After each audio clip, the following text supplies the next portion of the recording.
박근혜 정부의 청와대가 문재인 정부의 청와대에게 업무 인수인계로 넘긴 자료가 거의 없다 해서 지금 논란이죠. 컴퓨터는 비어 있고 비서실장실엔 10쪽가량의 문서만 있다, 이런 이야기들 어떻게 봐야 할지 김대중 정부 시절에 청와대 제1부속실장을 지낸 바 있는 더불어민주당 김한정 의원 연결해서 찬찬히 짚어보겠고요. 청와대에서 이관한 기록물들에 대해 지금 정보공개 청구가 진행 중입니다. 곧 결과가 나온다는데 이걸 추진하고 있는 민변 송기호 변호사 인터뷰까지 이어서 진행합니다. 먼저 김한정 의원, 안녕하세요. 안녕하세요. 정관용 교수님. 네. DJ 정부 제1부속실장을 5년 내에 하지 않으셨나요? 3년 반쯤 했습니다. 예. 그러면 퇴임 시점에는 아니셨다? 퇴임 때 제가 모시고 나왔죠. 예. 퇴임 때 모시고 나왔어요? 예, 제가 임기 마무리 기록기간 부분에도 관여를 했습니다. 그럼 그게 더 잘 됐네요. 그래. 네네. 그때는 어떻게 청와대 자료들을 노무현 정부한테 넘겼습니까? 아주 성실히 이행을 했죠. 예, 또 여야 교대는 아니었으니까요. 예. 지금 보도에 따르면은 지금 문재인 청와대가 이전에 박근혜 청와대로부터 기록물을 거의 넘겨받지 못한 것으로 보도되고 있습니다. 이거는 인수인계가 없다는 소리죠. 예. 부실인계 정도가 아니고 이거는 인계 거부로 파악을 하고 있습니다. 인계 거부다. 예. 방금도 김한정 의원 스스로 인정했습니다만은 김대중 정부에서 노무현 정부로는 사실 이제 같은 당의 정부로의 이관이긴 합니다만 그때는 어떤 자료들을 어떻게 정리해서 어떻게 넘겼습니까? 또 대통령 기록관으로는 뭘 넘기고 비밀 자료까지를 넘겼습니까? 아닙니까? 그것 좀 구체적으로는 말씀하시기 어렵다 하더라도 좀 소개해 주세요. 청와대는 국정의 중심이고 청와대가 생산한 각종 국정 자료는 국가 자산입니다. 예. 정부의 연속성 원칙이 있지 않습니까? 예. 여야가 정권이 바뀌더라도 국익적 관점에서 인수인계 돼야 됩니다. 예.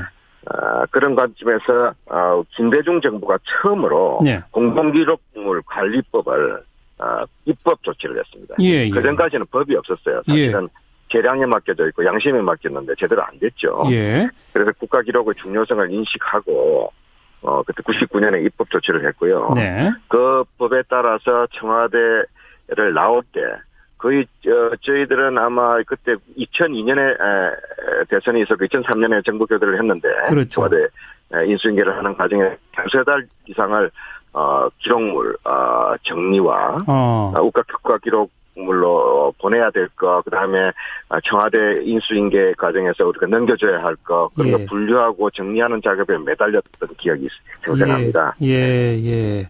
대통령 기록관으로 넘길 것, 또 다음 정부에다가 넘겨줄 것, 이런 그렇습니다. 것들을 두세 달이나 작업을 하셨다. 예. 근데 그건 물론 인수위 기간이 있었기 때문에 또 가능한 거 아닐까요? 그렇습니다. 인수위뿐만 아니라요. 미리 임기 말 청와대 이관 준비를 해왔었죠. 그건 당연히 해야 되는 일이고요. 네. 청와대가 연속적으로 업무가 돼야 될 거 아닙니까? 예. 근데 이제 요번의 경우는 이게 탄핵에 의해서 헌재 판결로 조기 대선 60일 동안에 이게 기간밖에 없고 대선을 치르고 바로 취임한 거 아닙니까? 예, 인수위가 없이 바로 취임되면서 그리고 청와대 이관이 거의 단절적인 그런 아주 비정상적이고 변칙적인 그런 과정을 걸 수밖에 없었죠. 그러니까요. 대선 날짜도 정확히 모르다가 헌재 판결에서야 비로소 이제 결정이 된 거지 않습니까? 네. 그런 점은 좀 우리가 이 정상 참작을 한다 하더라도 그 한 60일 그 기간 동안 청와대가 뭘 했어야 되는 거 아닌가요? 어떻게 보세요? 당연합니다. 청와대 기록물은 대통령의 사유물이 아닙니다. 국민의 자산이고 국가의 자산이죠. 그리고 외교적 기밀이나 안보 기밀 이런 사항들은 밀봉할 수가 있습니다. 그렇지만 그 외의 이 외교 기밀도 파기해서는 안 됩니다. 봉인해서 비밀로 처리한 다음에 국가기록물로 이관해야 됩니다. 그게 법으로 정해져 있습니다. 뿐만 아니라 청와대가 갖고 있는 기본적인 업무 매뉴얼이나 또 인사자료나 이런 거는 국가기밀이나 안보기밀이라 할 수 없지 않습니까? 청와대 각 부처에서 업무 기록이라든지 이런 부분들은 심의 성실에 의해서 넘겨줘야 마땅한 일이죠. 예. 그런데 이제 지금 박근혜 정부 청와대 쪽 인사들은 이렇게 항변을 합니다. 현행 법상 기록들은 대통령 기록관으로 이관하게 돼 있고 이관되고 난 나머지 컴퓨터들은 복구가 안 되도록 다 없애도록 하는 게 현행 법에 정해져 있다. 때문에 만약 보고 싶다면 대통령 기록관에 가 있는 또 비밀로 봉인된 그런 지정 기록물은 못 본다 하더라도 일반 기록물은 대통령 기록관 가서 얼마든지 볼 수 있다. 이렇게 항변하는데 어떻게 생각하세요? 예, 뭐 말은 안 되는 건 아니죠. 네. 그러나 지금 이 법에 좀 허점이 있는 것 같습니다. 네.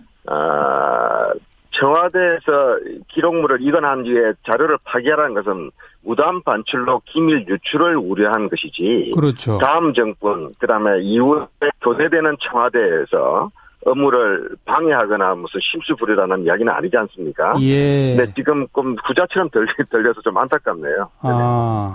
이거는 인계 거부이고 업무 방해고 심술 부리는 거다? 예, 저는 그렇게밖에 해석이 안 됩니다. 네네. 그리고 지금 청와대는 대통령이 없는 청와대 아니었습니까? 대통령이 탄핵 조치로 그렇죠. 업무에 관여할 수 없는 조치고 예. 청와대에 있는 정무직 공무원을 포함해서 공무원들입니다. 공직자들입니다. 예. 공직자들 월급 누가 줍니까? 국민이 주고 공직자에서 기본 윤리가 있지 않습니까? 예. 그런데 이런 일들이 벌어졌다는 것은 이번에 여러 가지 정치적 판단도 중요하지만 이 공공기록물, 국가기록물 관리법에 대해서 좀 손을 봐야 될 것 같습니다. 말씀하신 것처럼 법적인 미비점도 분명히 보이긴 하네요. 예. 그렇다 하더라도 어느 정도의 자료는 정리해서 넘겨줘야 하는 게 그냥 정말 도리인데 그걸 그냥 박찼다 이 말씀이군요. 그리고 두 번째도 문제가 있는 게요. 네. 국가 기밀로 지정을 해버리면 지정 기록물이 되면은요 봉인 상태에 들어갑니다. 30년 못 보죠. 15년에서 최장 30년까지 공개가 어렵고 이걸 강제 열람을 하려면은요. 국회 3분의 2의 의결을 받아야 됩니다. 이건 탄핵만큼 어려운 일입니다. 대통령 탄핵만큼. 이런 법의 맹점을 좀 악용한 거 아닌가 싶고요. 뿐만 아니라 일반 자료들은 업무 일반 자료들은 국가기밀이 아닌 자료는 당연히 제공해야 되고 이렇게 불편을 끼치고 하는 것은 국익 낭비고 국가적인 손실 아니겠습니까?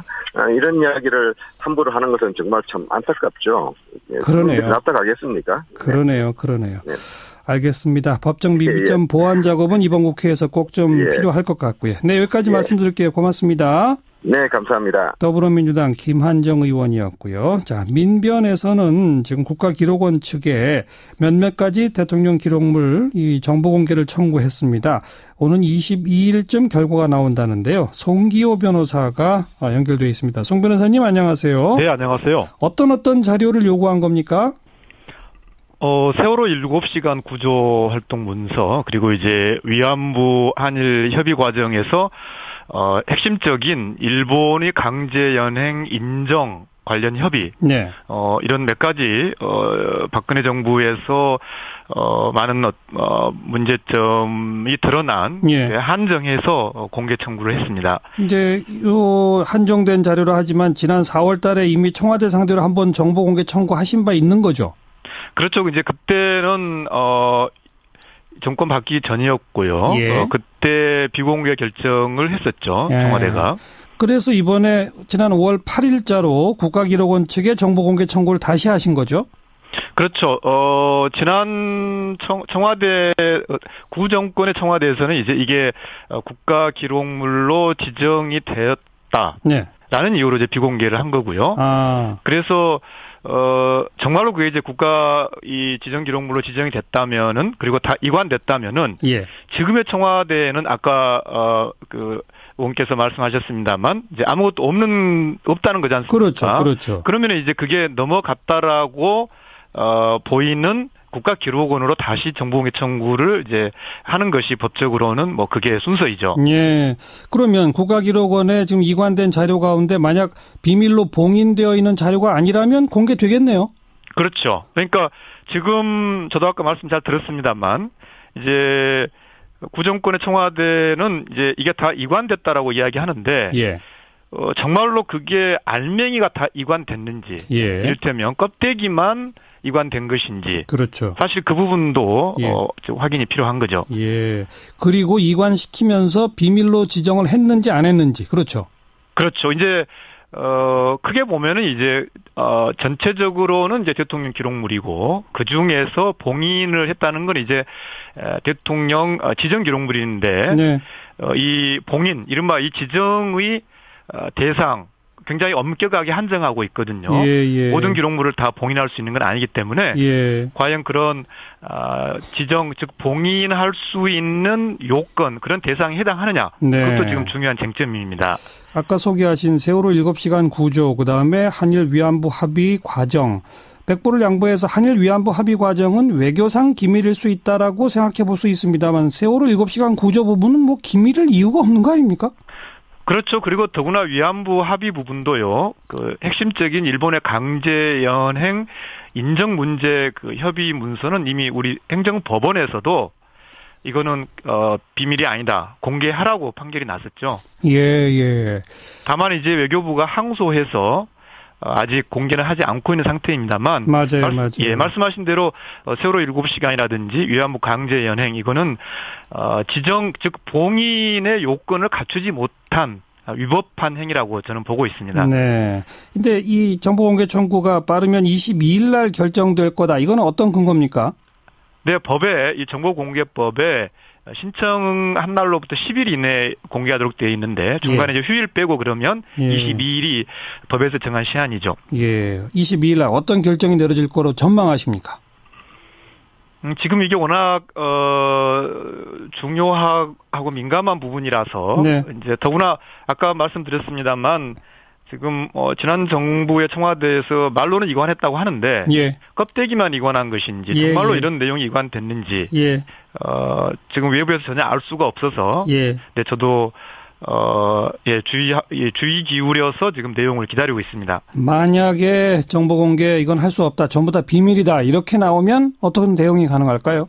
네, 그때는 아까 말씀드린 것처럼 이제 봉인했다, 지정했다는 건데 그러면은 모든 행정에 다 법치주의에 맞게 해야 되는 것이고요. 따라서 지정의 요건, 즉 국가안전보장에 중대한 위험을 초래할 위험이 있는 문서에 해당하느냐, 이것을 쟁점으로 하는 행정소송을 제기할 그럴 계획입니다. 네. 국가기록원이 좀 합리적 판단 그리고 또 비밀 지정이 안 됐기를 기대해서 자료 공개가 되면 표현하신 것처럼 알맹이를 잘 넘겼는지 안 했는지, 또 쓸데없는 비밀 지정을 했는지 안 했는지를 이번에 판가름해 볼 수 있겠군요. 그렇죠. 지금 정말로 이관했다고 하는데 이관 자체가 껍데기일 수도 있거든요. 그런 부분을 좀 집중해서 규명을 할 생각입니다. 그나저나 앞에 김한정 의원과의 인터뷰도 다 들으셨다니까. 네. 지금 박근혜 정부 청와대가 이 업무 인수인계 자료를 거의 안 넘긴 거, 이거 어떻게 보세요? 좀 더 사실관계가 필요하지만 이를테면 대통령 기록물인데도 불구하고 넘기지 않고 폐기했다면 그것은 법적으로 10년 이하의 징역, 굉장히 중형이 예정되어 있는 어떤 법률 위반이고요. 그런데 실제로 대통령 기록물 중에 100% 다 이관됐는지 그것도 확인이 필요하고 설령 이관했다 하더라도 말씀드린 대로 껍데기만 이관했을 가능성, 이런 부분도 좀 더 확인을 해서 이 기회에 함부로 어떤 자신들의 불법 행위를 이런 법의 틀을 함부로 사용해서 은폐하려고 한다든지, 물론 사실관계는 더 확인해야 된다. 물론. 근데 폐기나 제대로 이관했는지 확인도 중요하지만 이관을 핑계로 아무 자료도 안 넘겨주는 거, 이건 어떻게 보세요? 지금 이제 그 부분은 이제 편의상 다음 정부의 일종의 인수 또는 다음 정부에 협력해야 될 내용이 물론 있겠죠. 네. 그 부분은 이제 그 자체는 대통령 기록물이라고 보기는 어려운데 지금 우리의 이 대통령 기록물 관리법은 그런 범위까지는 포함하지 않은 것이고요. 그 법적 맹점은 앞에 지적이 됐어요. 그렇습니다. 그거 좀 고쳐야 되겠군요. 알겠습니다. 여기까지 들을게요. 고맙습니다. 네, 감사합니다. 송기호 변호사였습니다.